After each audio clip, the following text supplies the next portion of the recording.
you have called to medicine. We thank you for the comfort and compassion that they bring to their patients. And we pray that you would bless them with peace and grace as they go about their work. In Jesus' name, amen.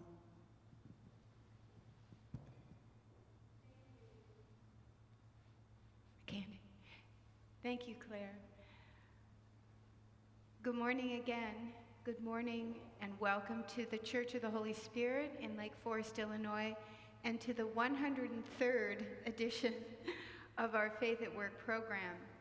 For those of you zooming in, and I understand that Alicia's parents are zooming in from Israel, the Faith at Work program is in its 13th year and has hosted monthly speakers who inspire us to live out our faith in our daily lives. In other words, how do we take our Sabbath and live it during our work week? This morning, our guest, Dr. Waldman, is the division head of palliative care at Lurie Children's Hospital in Chicago. He is also part of a pioneering effort to bring greater understanding for the benefits of palliative care to the bedside of children. Elisha's journey from an undergraduate major in religious studies and seminary to med school and oncology and now palliative care specialist is a journey of compassion, a foundation of faith and exposure to the needs of the underserved in the world as well. His journey shows me how to listen carefully to my heart and be open to God's call. I wonder how his story will touch you this morning. Elisha, you once told me that the nicest comments you received was when you were called a rabbi in doctor's clothing. You majored in religion studies at Yale and then received your medical degree at Sachs School of Medicine in Tel Aviv. Can you share with us your less traditional journey on this path of medical education to today? Sure, and thank you for the kind introduction and for having me. I think in order to fully flesh out the unconventional journey, I do need to do the David Copperfield and go back to chapter 1, I am born. But I can do that quickly, so no alarm. My father, who's listening, and I hope, is a conservative rabbi. Conservative in Judaism actually means more liberal. It's a more liberal stream. But I think it's pertinent that I grew up in a home where spirituality and religion was very much a part of our day-to-day lives. In many respects, our version of this was my home growing up. And we had a significant level of observance, but with critical thought around it. So there's always sort of a historical critical bent to how we thought about our past. So it probably wasn't shocking when I got to college and I decided to major in religion, although I did have an inkling I might be a physician at that point, so I did my basic science courses. And I always remember when I called my father on the phone to tell him I had chosen to major in religion, he said, "I'm going to save you all the trouble. I'm just going to tell you now, it's all either stolen or made up."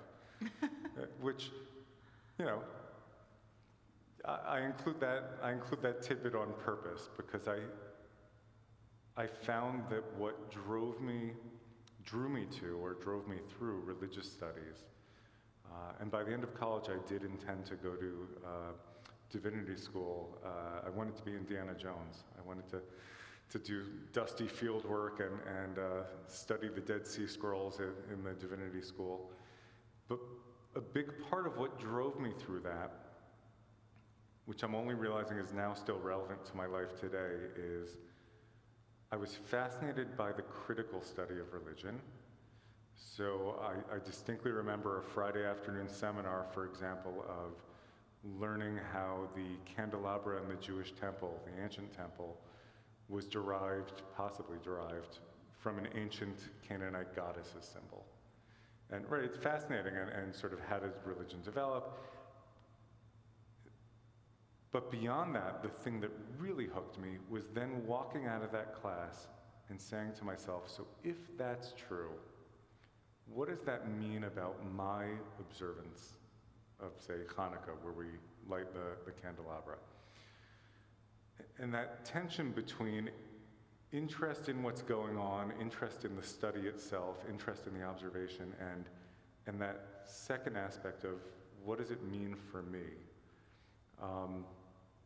is this push-pull that I think I'm able to identify as a through line even to today. So put a pin in that, because I think that comes up again. After undergrad, I actually had grown up sort of back and forth between Israel and Connecticut, and this is going to sound made up, but really just wanted to experience life in Israel for a while, so I went to medical school less as a vehicle to become a physician and more as a vehicle to live over there. Do not ask me how I thought I was going to pay for it or what I thought I was doing with it, but I intended to come back to divinity school, and it was only in the third year of medical school, as I started to care for patients at the bedside, that I realized that I liked it, and that there was something to that. And again, this is a through line that, to me today, makes a lot of sense. A lot of my anterior grade career, sort of as I moved forward, I feel like many decisions I made were not completely logical.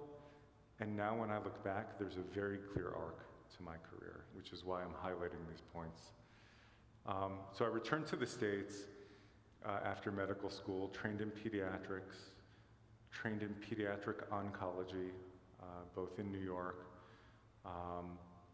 and then shortly thereafter returned to Israel to practice oncology in Jerusalem as the physician in charge of kids with solid tumors in the greater Jerusalem area.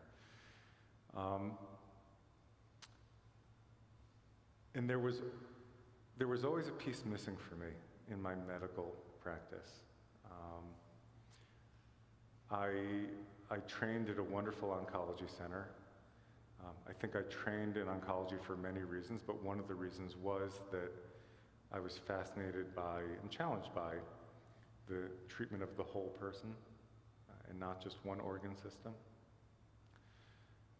And I was very fortunate to train in a place where we did research in amazing laboratories. I was handed a phenomenal project that succeeded despite my best efforts to not be a great researcher.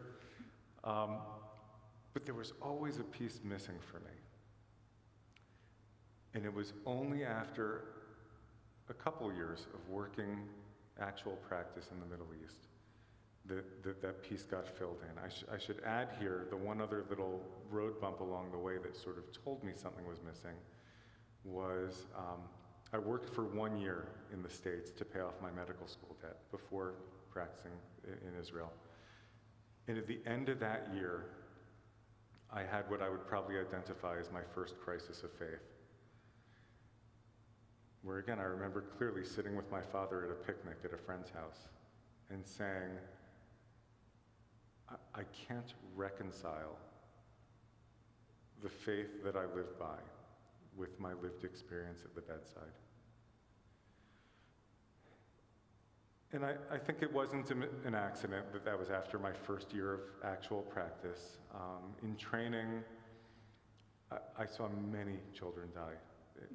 I trained at a high-level cancer center where the most difficult cases came, and there were days where it felt like that was all we saw. But you had no time to process. It wasn't part of our training to think about it. Again, may speak to where I am today, but it just wasn't part of what we did. And it was only after a year that I said this sort of, how does this impact me, isn't making sense. And so I realized I was not the first person in history to come up with this sort of question, right? And the Babylonian Theodicy is an ancient text, is 5,000 years old, more, asking the question, why do bad things happen to good people? So that summer, I packed a huge backpack full of philosophy and theology books and a little green notebook, and I went to Guatemala for 2 weeks and sat in a bar and took notes on what everyone else had done. The notebook is literally on my desk today at home. I'm still filling it out because I still don't have an answer. But I highlight that incident, that couple of weeks, because I think that began my sort of crisis of faith, may be a tough term, but my journey of questioning how to reconcile faith with my lived experience in the hospital. And that carried with me that coming year as I moved to Israel and sort of sensed that something was missing. And through my first couple years in Israel, I loved being an oncologist, but I slowly realized that the aspects that were most intriguing to me, and which I might even have had more of an aptitude for, were caring for the families and the kids where things weren't necessarily going so well, where difficult decisions were coming up, and how to navigate those things. And I realized at that point that I didn't discover this thing, I didn't invent this thing, that there was this thing called palliative care. Adult palliative care had been around for a while. Pediatric palliative care was still fairly young at that point, still fairly young today. But I started to read more about palliative care and learn that there was a community. And I did a couple of short courses trying to learn a little bit about it. And I think the best thing to do is to share a story. Please do. Because I think there's one story that always sticks out in my mind as being a pivotal moment in crystallizing for me both what palliative care is, I think what it is, and also it's a pivotal moment in my own career. Mm-hmm. So bear with me as I share a story. This was a couple years into my time in Jerusalem, and I was caring for a new patient, a 2-year-old little girl with what's called a stage 4 high-risk neuroblastoma, which is unfortunately an extremely lethal tumor. I think we've come a long way in the last 20 years, but it's very lethal and still was then. Palestinian family who fortunately spoke good English, so I was able to develop a nice relationship with them. And despite the odds, we dig in and we do our best. And the state of oncologic care in Israel is phenomenal. We're part of all the European and American trials. We gave this little girl the world-class, best treatments possible. And for almost a year, she did okay. But before we even completed her upfront therapy, unfortunately, the tumor recurred, as happens, which is, of course, a terrible prognostic sign. So we went to second-line therapy, which helped for several months, and then it started to grow again, and then third line. And oncologists are very good at coming up with more lines of therapy.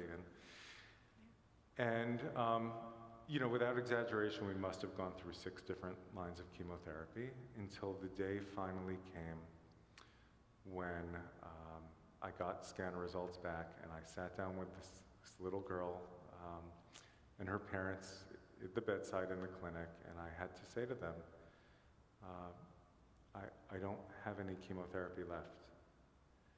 There's nothing, I have nothing left that can offer any realistic hope that it will be helpful. And in fact, I'm worried that anything else I do will actually be harmful. And the mother, who's a very smart woman, a cancer survivor herself actually, said, go back to the first chemotherapy. It's been over a year and a half, go back to the first, which isn't the craziest idea, but that's not what we do.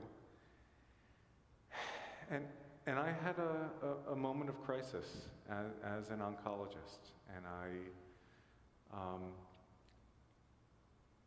I asked myself, I'm not the first person to come up with this. I was faced with this horrible moment of, who's my patient here?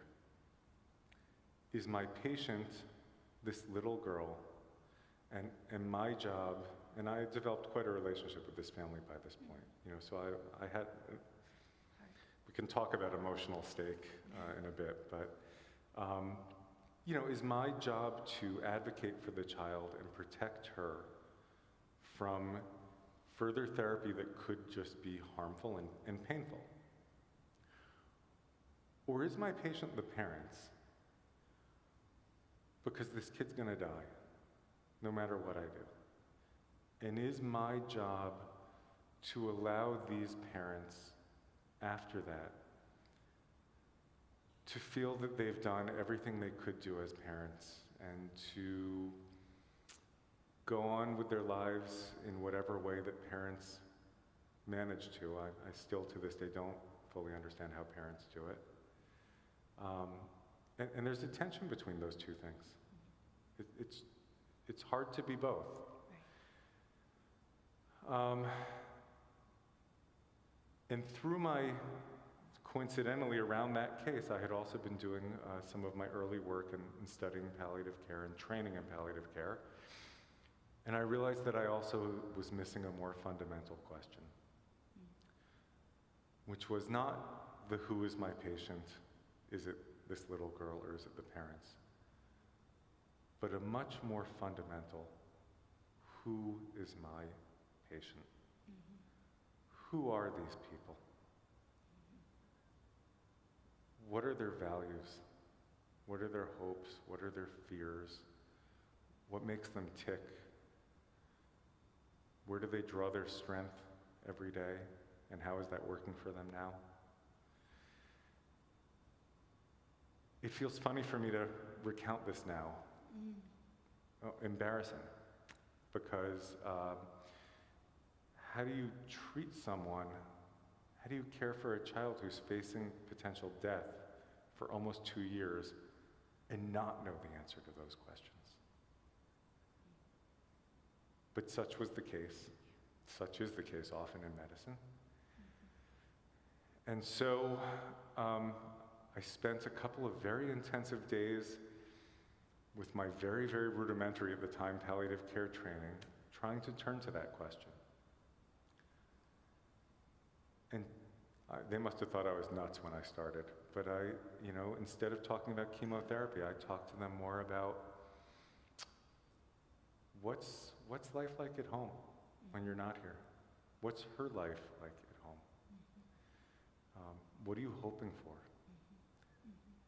What are you most afraid of? And this frankly is the heart of what I do today. This is the heart of palliative care. And after 2 days, it was really 2 days of long conversations, the mother stopped me and said, Dr. Alicia, also an embarrassing moment in retrospect, but she said,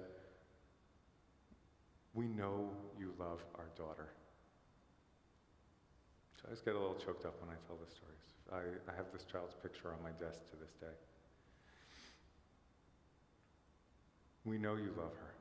It's the highest compliment a clinician can ever get. What do we do?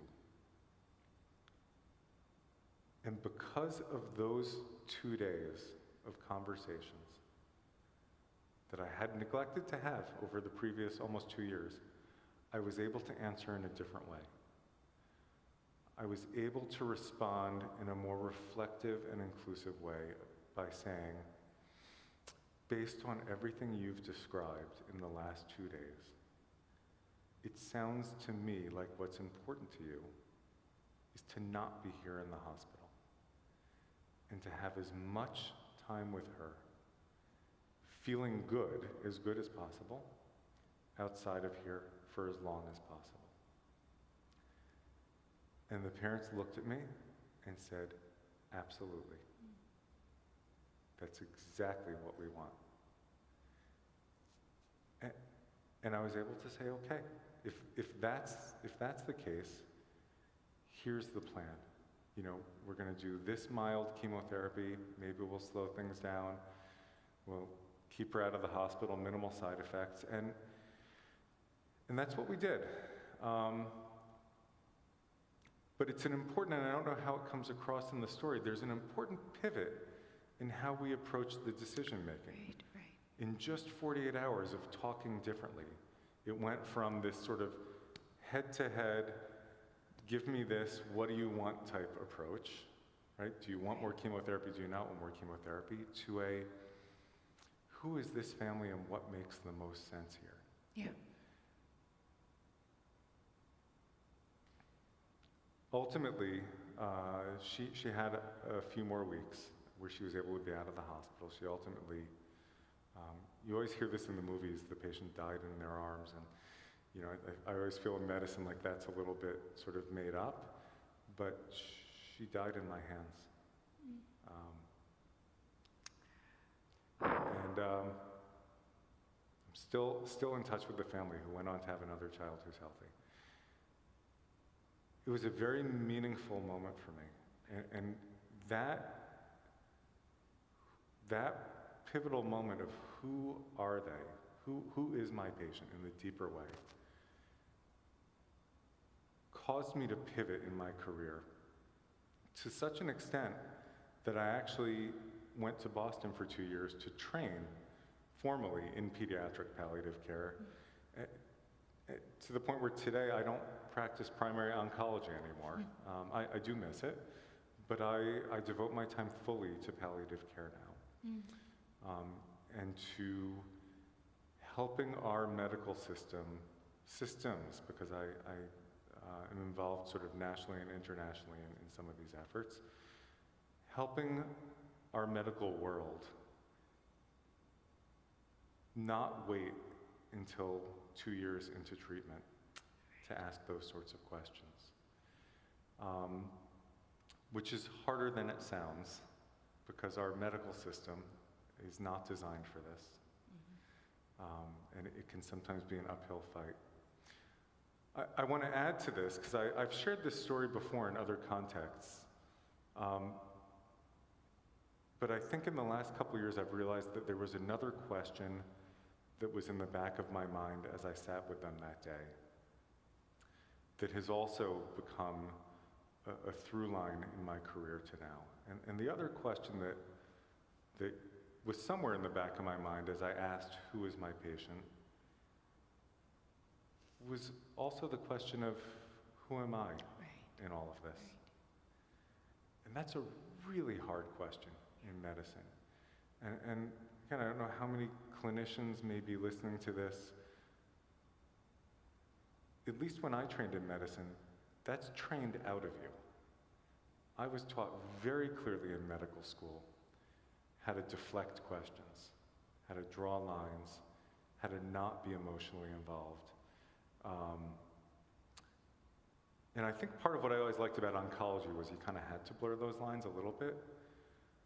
But this story was really a pivotal moment for me in terms of, to what extent, where should I be in this story? To what extent is my soul involved in this? And I often think of a line, a colleague of mine who's a professor of divinity at Duke now,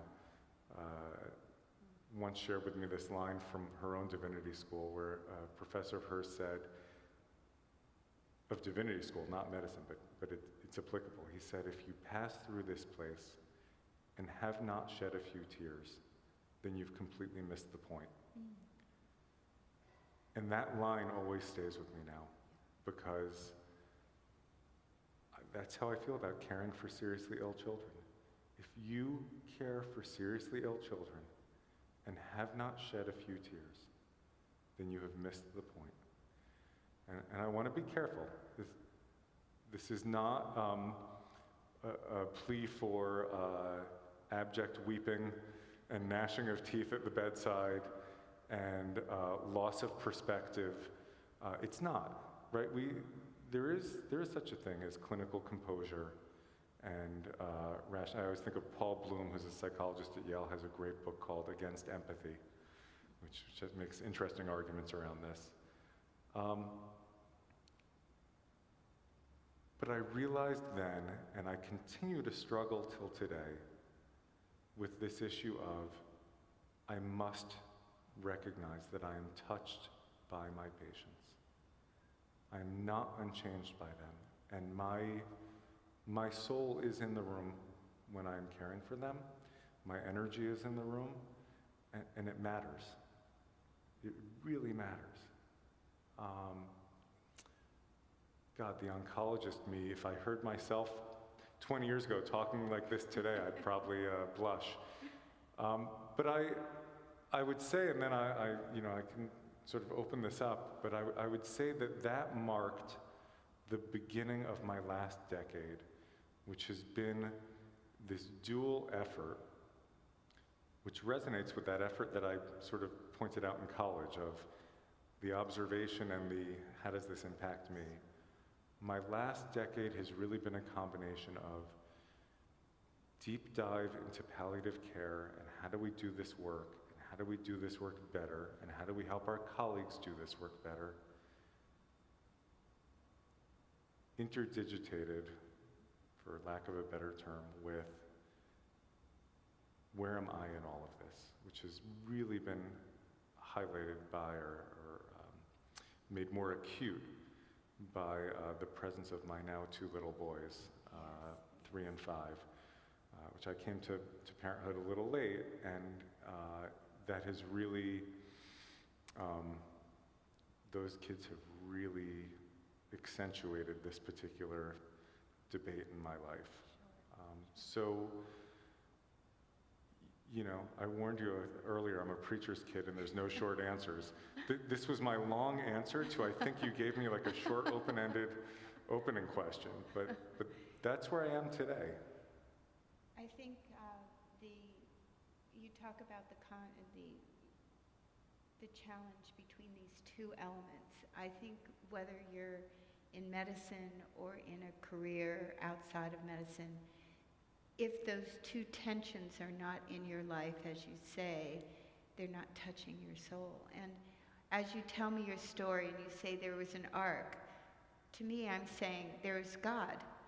And he really had a path for you. And how many times are we on a path that we don't even realize, and we look back and we see God, and we know that he's there. So you mentioned that you've had international work that you're doing, and you've also touched on how that's evolving in your own thoughts about where your career could go. Could you speak a little bit about that side of the work that you're doing? Sure. I think the world of palliative care is, I always describe it as it's coming into its adolescence. I think I entered it while it was still in its late childhood. There was a generation before me that laid the groundwork, to whom I'm eternally grateful.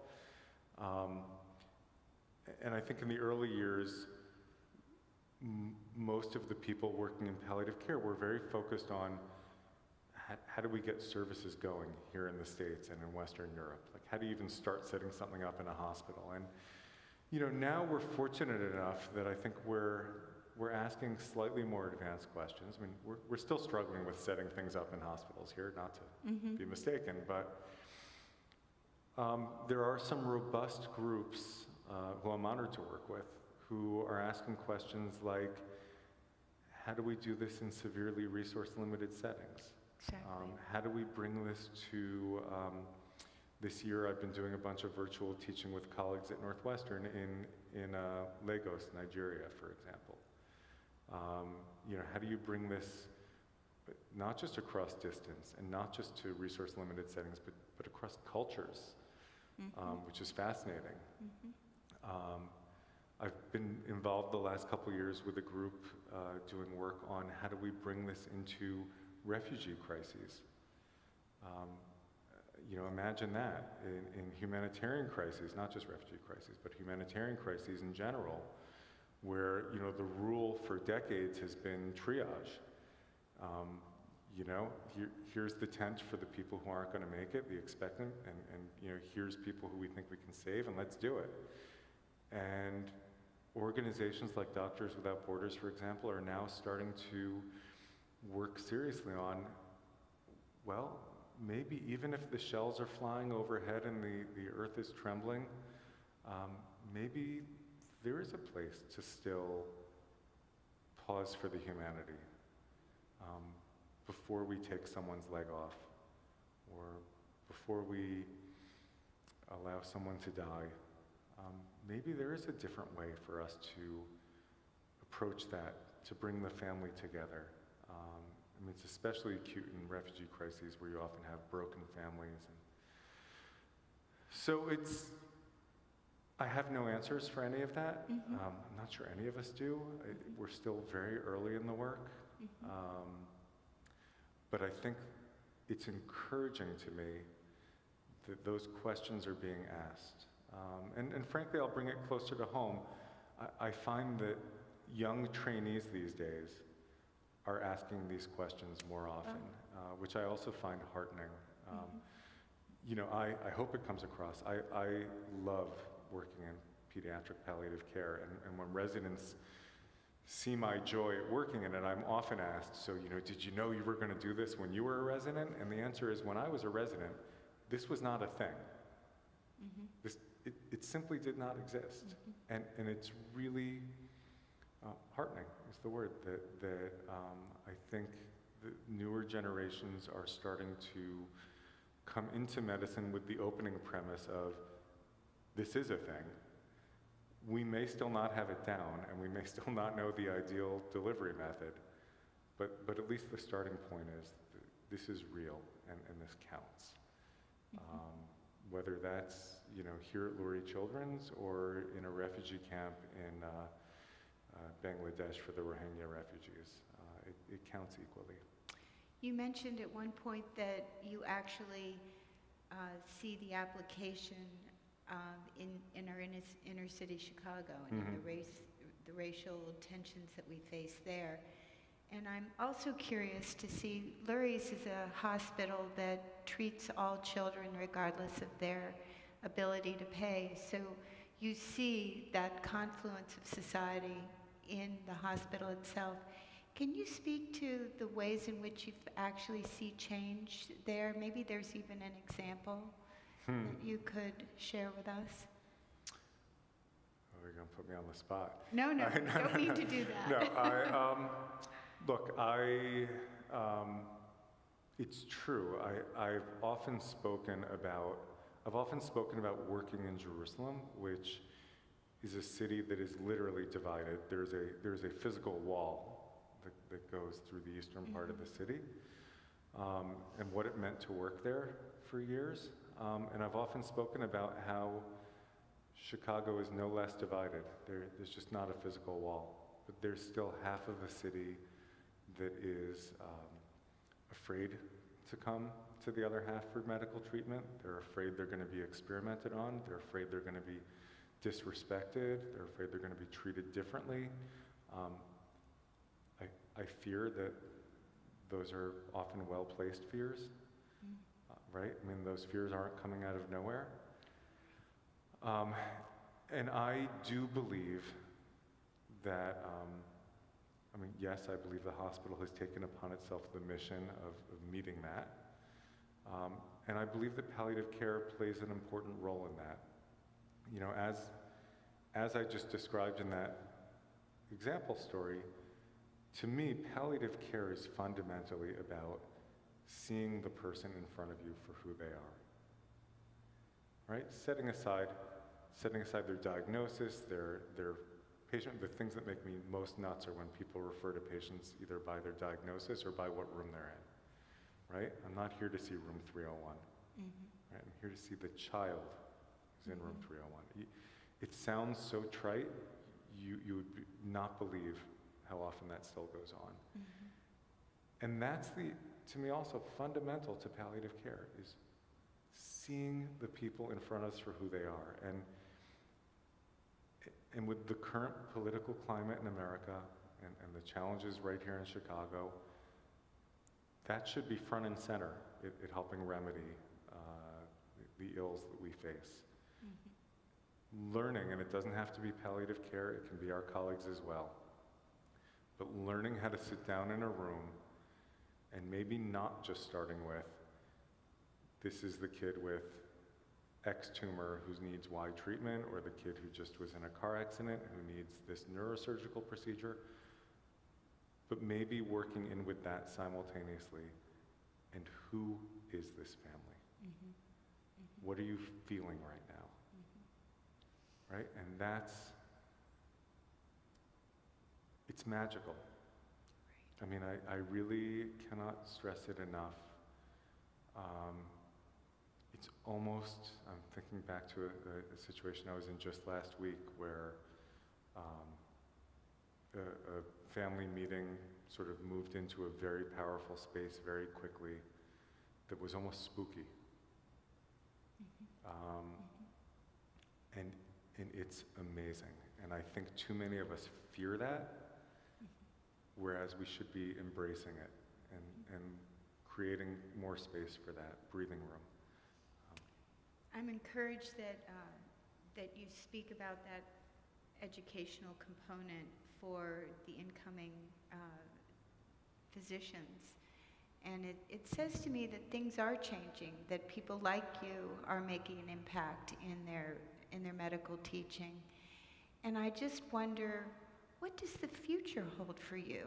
I mean, you are doing this amazing work and in the hospital, but you've had such a broader experience in your life internationally, and now you have these children, which are going to keep you anchored in a special way.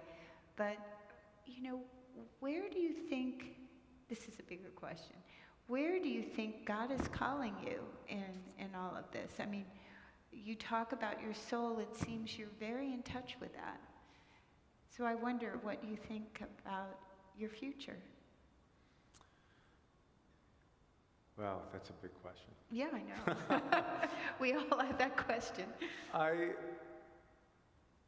mean, I want to be careful. I feel called to this work in the sense of deeply fulfilled by it, deeply driven by it. I can't imagine sort of leaving it altogether. In fact, when I was doing my palliative care training, this was a decade ago, I actually interviewed at I won't name it, one of the major consulting firms, because I had a moment of, maybe I've got it all wrong. and I should just, make a lot of money and, everything else will follow. And I actually made it a couple rounds of interviews before I think we mutually realized it was a disastrous move. But I can't imagine, this fulfills me. And so it's a little bit of a dodge to the calling question. That path forward is still not clear to me. There are things and aspects that are more clear to me. It is more clear to me what is important to me and where are the things that I find pleasure in my work. So yes, first and foremost, my kids. I mean, that comes, number 1 through 10 before anything else. But in terms of career, I can better identify now the aspects of it that do better tickle that part of, well, I think I'm both serving my patients and it's also getting at that, what do I really believe? Because, to go back to that Guatemala episode, I still don't have an answer. In many respects, I think I'm sort of fallen into this answer of the struggle is the answer. Mm-hmm. Right? I mean, just being engaged is the answer. Mm-hmm. I'm very interested, as we mentioned, in the international stuff. So I have some ongoing projects, and I believe and hope that will continue to be a part of my work. And maybe as my kids get older, I might even get myself physically back to doing some international work. I've had a little bit of a hiatus because it's hard to leave kids behind. I am very interested, probably unsurprisingly given everything I've said, in the intersection of spirituality, suffering, and meaning. I'm in particular actually interested in the spiritual needs of children, which I think has been a heavily neglected aspect of study and part of medicine, although also that's getting better. And so I do see my future sort of continuing to be involved in focusing on some work around that. I'm working on a large writing project right now that gets at some of that. This is going to sound completely nuts, but there's some very interesting research coming out of Johns Hopkins, NYU, and Harvard on use of psychedelics for adults facing end of life, and use of it as a therapeutic tool in meaning making and spiritual needs. And I've been following the research with great interest, including a colleague of mine who's now doing work with bereaved parents. And let's just say I'm developing an active curiosity in where that might fit in terms of research, and FDA approval is coming probably in the next 18 months, so I think there's going to be some interesting things coming online, and that fits in with this whole suffering, spirituality, and meaning question. Well, we often look at dying as being, anathema, terrible, but really dying is really part of life. And I have been so touched in reading your book, A Narrow Space, to see how that, you talk about the tensions, but how often we as a culture look at dying as being terrible, and yet understanding it through palliative care, it can be a very beautiful and life-informing situation. I think I have to give an opportunity for any questions that might be out there. Yes, Claire? Thanks. I have one that came in. I'm going to pull it up. I'm sorry to use my phone, but this is how we're communicating. So this is from Mike Zafarofsky, and he says, first of all, what an amazing testimony, and thank you. He says, I agree with you. One's faith journey involves deep thinking, reflection, and study. How do you encourage or inspire others, younger people specifically included, to get interested in pursuing this path? Yeah, great question.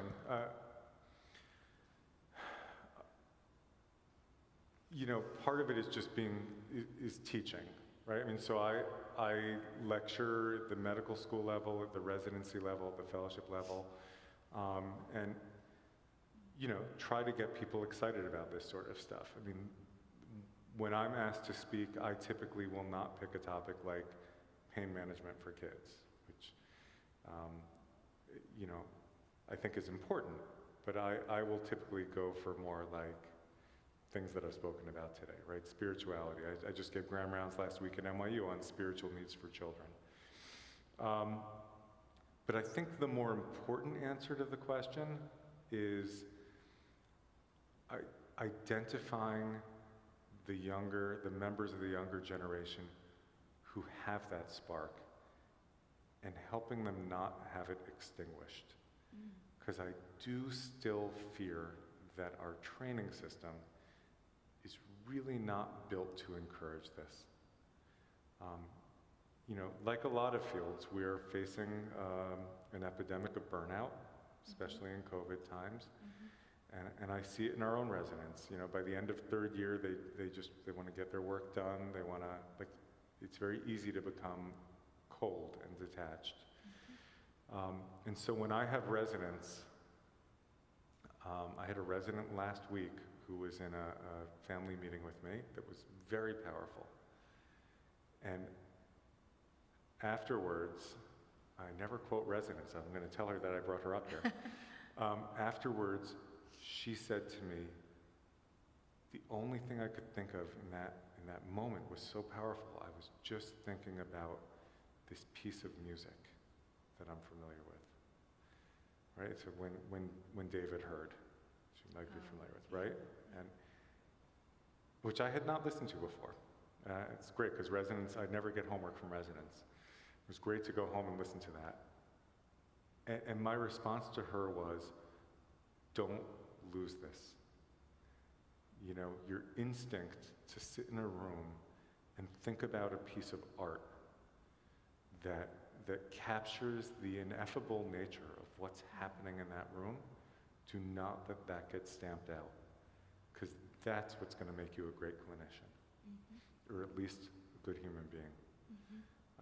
And so I think that's a lot of my answer to that question is, when I see trainees and younger people who show glimmers of this, I probably scare them, but I go after it and encourage them and praise it and, you know, try to blow a little air on that flame and get it up into a real fire, because I don't think the system's set up to nurture it.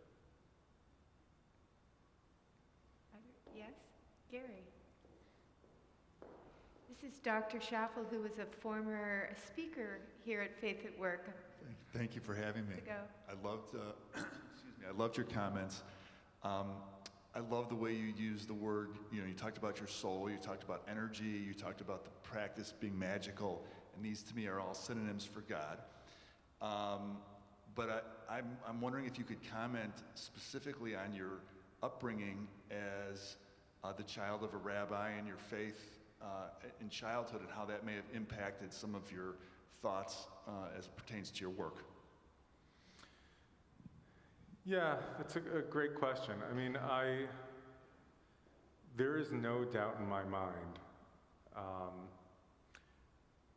that, first of all, growing up watching my father act in the service of others, that was a model for me. I mean, you don't have to be a psychoanalyst to pull that one out, right? I think, you know, more specifically in terms of what it means for my own faith and how I model myself now, I have some of the same practices, some of the same observances, not quite the same level as what I grew up with, and part of that's adulthood and life changes, and part of that's building a home with a wife and, you know, learning together what makes sense for both of us. But the language that I use and the vehicle through which I inhabit this stuff is clearly that of conservative Judaism. The touchstones that I turn to when I read are my father's teachers, Abraham Joshua Heschel, people like that. You know, just because that's the tradition that I was raised in. You know, I do try to read and study outside my own tradition, but I think the trappings of ritual, such as they are, and the vessels that I use, are drawn from my own childhood and upbringing. But with their own, you know, I hope with my own tempo and my own pace. I'm suddenly reminded if there's that scene in the movie A River Runs Through It where Brad Pitt's suddenly casting with his own rhythm. It's like a real great metaphor. So. Thank you. Robin? Thank you, Dr. Waldman. As many people know, my heart is with lurie children's, and we can see why with professionals like Dr. Waldman. I have so many questions I'd love to ask you, but one of the things you experience life and death with families and children. Other doctors do too, nurses. You talked about burnout. How do you care for yourself, and how do you teach or assist the doctors and nurses who are going through these experiences and at the bedside? How do you help them take care for themselves? Because many times they can't separate. Their heart is involved in the story with the family. Yeah, excellent question. I do believe a lot of our work in palliative care is staff-facing, in the sense that I do think one of the major services that a good palliative care team should provide to a hospital is staff support and helping them through things, especially, I think, bedside nurses who are well, literally at the bedside and can't separate physically and often have a hard time separating emotionally. And so I hope we do a lot of good work there. That's the short answer. The bigger answer and more complicated answer is I'm still figuring it out. I mean, my wife is watching this from home, and when you ask about self-care, she's probably laughing. You know, before I had kids, I used to go high-altitude mountain climbing and do crazy things. Now I have kids, I run and I come home and I hug my kids too much and seek other ways. And I think we all need to find what works for us. I mean, there's actually been, in COVID times, a bunch of the research that's been done on burnout has looked at specifically what can hospitals do to help prevent it. And one of the few answers that's come out is there's probably not one answer. Like, you can't mandate X behavior for staff and that's going to prevent burnout. You probably need to leave more of a menu and make it clear to staff that you should pick something. So really, I just try to create space for it. I try to encourage my own team to feel comfortable taking days if they need a day, to not stay late. We have very dedicated nurses on our team who it's impossible to get them to leave early, but I beg them routinely to sign out early when it's a quiet day. I just think looking for those opportunities for whatever fills your own cup, that's so important. And so it's not just one answer. I think it's just an awareness of the necessity. Other questions? Sorry, we have one that's on the Zoom call, so we're going to use our Zoom screen to have that come in. Dr. Waldman, it kills me not to be there in person. I never miss the sessions, but just what an extraordinary feedback. I'm fighting a cold, as you can tell, but the question is, have you had a chance to meet the late UK Rabbi, Jonathan Sachs? We can't understand, Mike. About him? Try it again. We can't understand. Speak louder. Perspectives? We couldn't understand. Can you speak it louder? Can you hear me now, maybe? That's a little better. Yes, my comment was, it kills me not to be there in person. I've never missed one of those, been fighting a cold. But the question is, have you had a chance to get to know Rabbi Jonathan Sachs, the late UK rabbi? And if he has any thoughts on his writings and his books? The question, for those who might not have heard, was about Rabbi Jonathan Sachs, who is one of the chief rabbi for England, yes. Correct? And one of the great Jewish thinkers of our time. And I do have several books. We actually shared an editor at Random House, so I also managed to have an easy inside line to his books. I mean, a brilliant man. I would go back to what I said about Guatemala.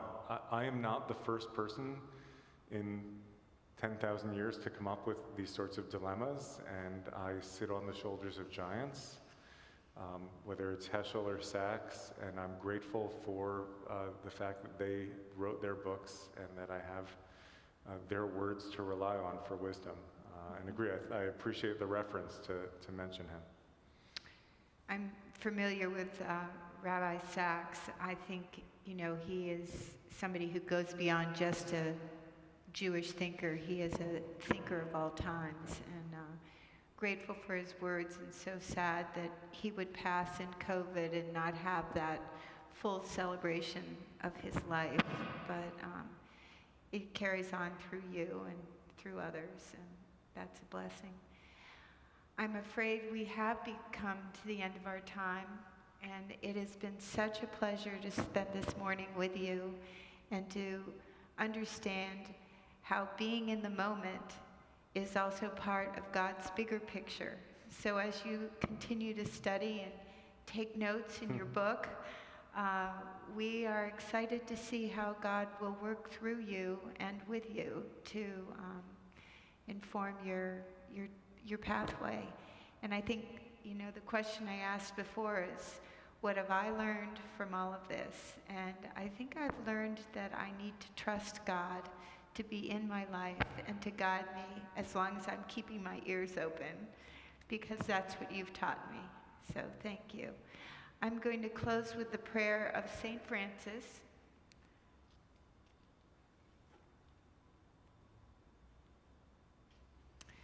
Lord, make us instruments of your peace.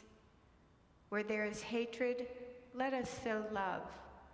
Where there is injury, pardon. Where there is discord, union. Where there is doubt, faith.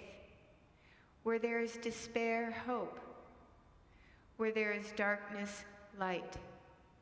Where there is sadness, joy. Grant that we may not so much seek to be consoled as to console, to be understood as to understand, to be loved as to love. For it is in giving that we receive, it is in pardoning that we are pardoned, and it is in dying that we are born to eternal life. In Christ's name we pray. Amen. Thank you.